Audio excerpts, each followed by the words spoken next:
Islam mengajarkan bagaimana berperilaku terhadap sesama ciptaan, sesama manusia. Bagaimana berperilaku terhadap alam semesta. Agama yang lain yang saya tahu kok ya sama.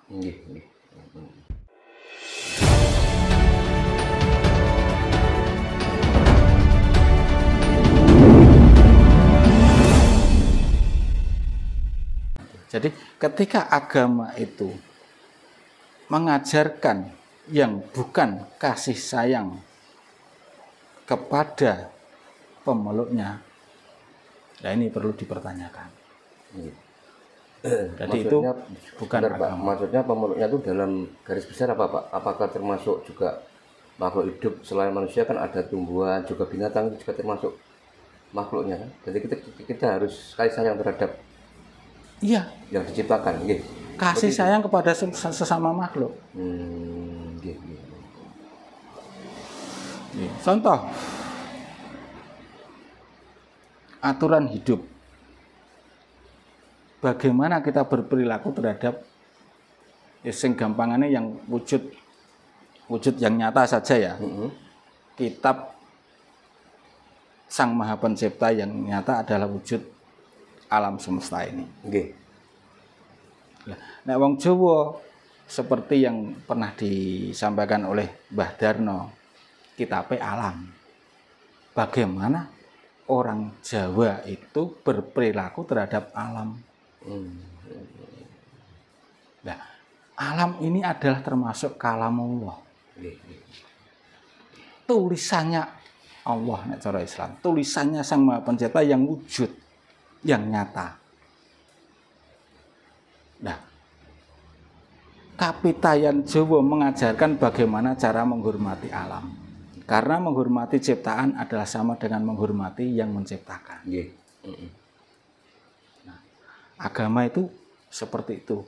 Nah, Islam mengajarkan bagaimana berperilaku terhadap sesama ciptaan, sesama manusia. Bagaimana berperilaku terhadap alam semesta. Agama yang lain yang saya tahu kok ya sama. Jadi menurut saya agama itu semuanya mengajarkan kebaikan dalam bentuk yang berbeda-beda sesuai di mana kaumnya bertempat tinggal. Jadi semuanya mengajarkan untuk mengenal Tuhannya dengan cara masing-masing. Ini ada lagi Pak. Ini menarik Pak Ari. Tadi dijelaskan Pak Har bahwa agama itu yang paling baik itu bagaimana cara kita itu kasih sayang terhadap semua makhluk ciptaannya Pak. Nah, itu salah satunya. Nah, kenapa di salah satu agama setiap tahun itu harus ada ritual menyembelih hewan bahkan ratusan ribu tiap tahun dengan dalih untuk kendaraan menuju surga. Padahal kita tahu agama yang paling baik itu kan kita harus kasih sayang terhadap semua makhluk ciptaannya Pak. Nah, itu bagaimana pemahamannya Pak? Kayak rada sip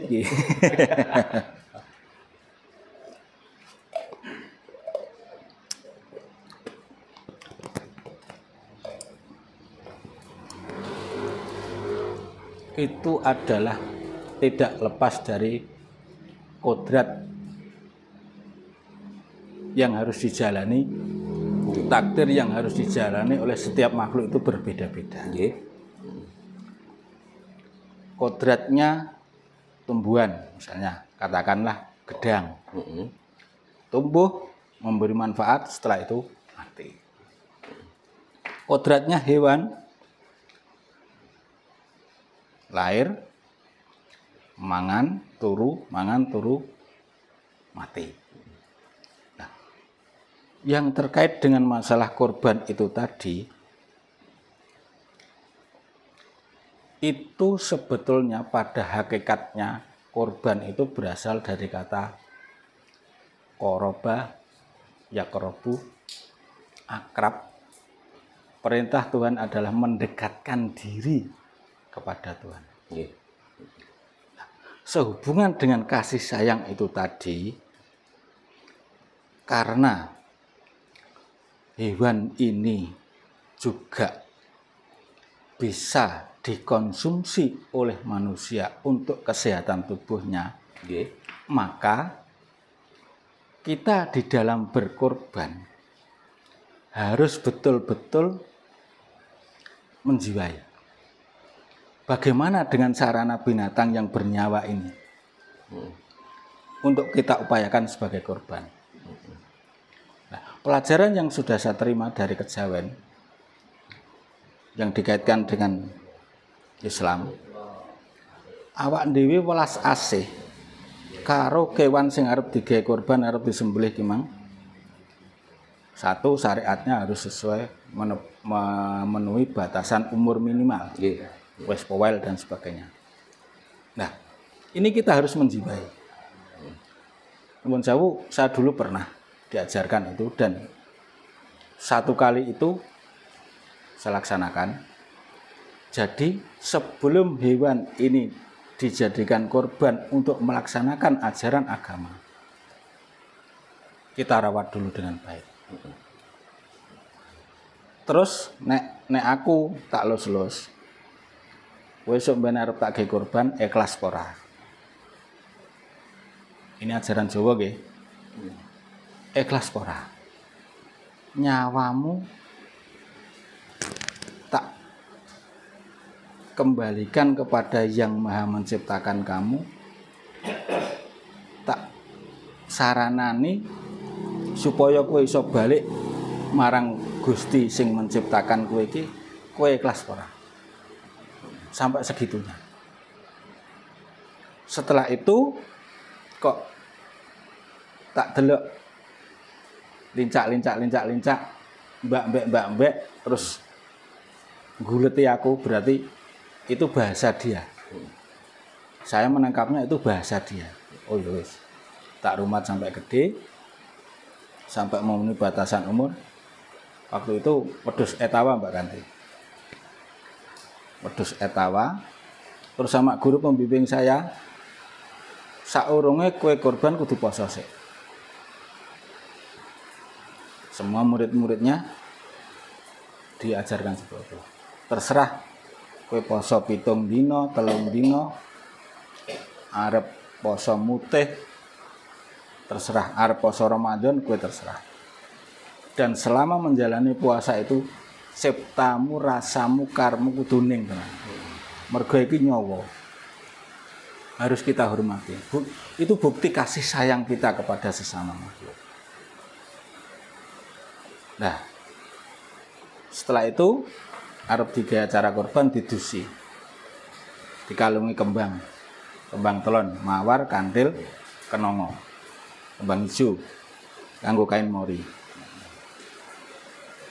Terus setelah kita menjalani piye, nek kowe ikhlas, yo korban iki sida tak laksanakno. Nek kowe gak ikhlas, gak gelem, aku yo ora sida korban.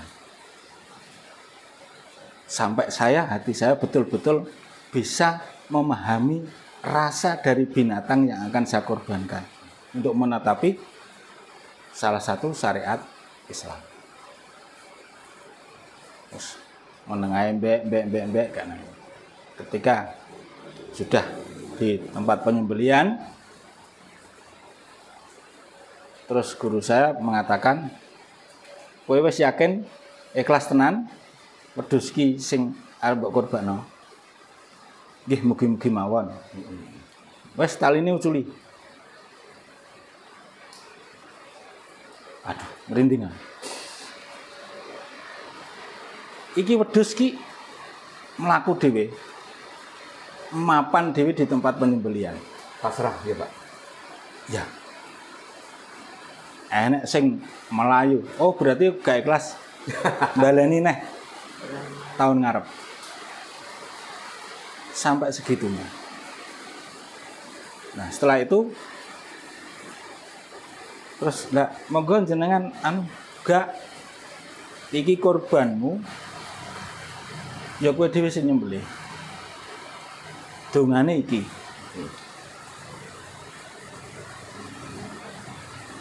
Laksanaan. Gak jerit, gak kecil-kecil, gak apa. Tidak jagal, tidak apa-apa. Sejak saat itu, aku kon korban nih. Gak wani Mbak Kandi. Roh iki tak sembelih ki atiku nelongso rasane ya. Grendelan. Enggak tega Pak ya. Sampai segitunya.